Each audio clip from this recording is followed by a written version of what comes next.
గుప్పెడంత మనసు. అబ్బా! ఈ టైంకే రిషి రావాలా అనుకుంటుంది మనసులో దేవయాని అయిష్టంగా. రా రిషి, మంచి టైంకి వచ్చావు అంటాడు ఫణేంద్ర నవ్వుతూ.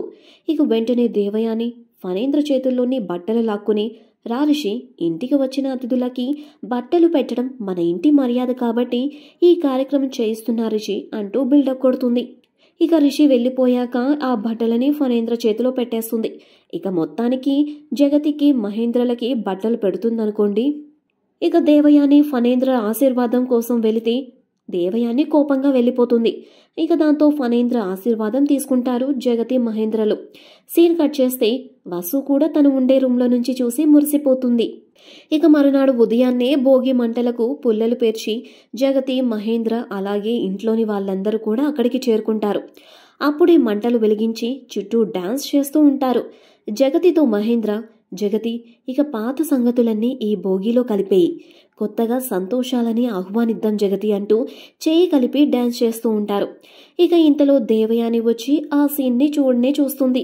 ఇక మనసులో కుళ్ళుకుంటూ ఉంటుంది, రిషి అనవసరంగా జగతిని తీసుకొచ్చాడు అంటూ. ఇక దేవయానిని చూసిన జగతి అలాగే మహేంద్రలిద్దరూ కూడా డాన్స్ చేయడం ఆపేస్తారు. ఏ మహేంద్ర, నువ్వు పేషెంట్ అన్న విషయాన్ని మర్చిపోయినట్లున్నావంటుంది దేవయాని. నేను సాధారణంగా చాలా విషయాలు మర్చిపోతూ ఉంటాను వదినా. నన్ను ఎవరైనా తిట్టినా, సూటిపోటుల మాటలన్నా కూడా మర్చిపోతూ ఉంటాను. మతిమరుపు దేవుడిచ్చిన వరం అంటాడు మహేంద్ర.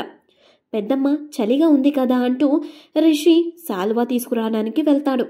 ఇక వసు కూడా తనతో పాటు వెళ్తుంది. ఇక ఆ టైంలో వాళ్ళ మధ్య రొమాన్స్ని పండిస్తాడు దర్శకుడు.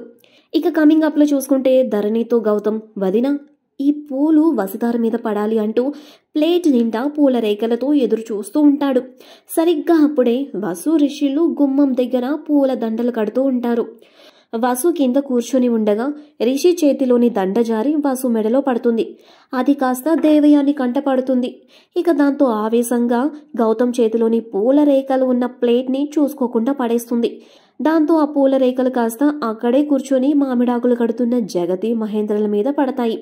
అది చూసిన ఫణేంద్ర, మహేంద్ర, మీ మీద పూలవాన కురిపించింది మీ వదిన అంటూ నవ్వుతూ ఉంటాడు. మొత్తానికి జగతి మహేంద్రలకైతే దేవయాని ఆశీర్వాదం దొరికేసింది. ఇక ఆ తర్వాత ఏం జరిగిందో రేపటి ఎపిసోడ్లో చూద్దాం. Thanks for watching. Please do subscribe, like and share.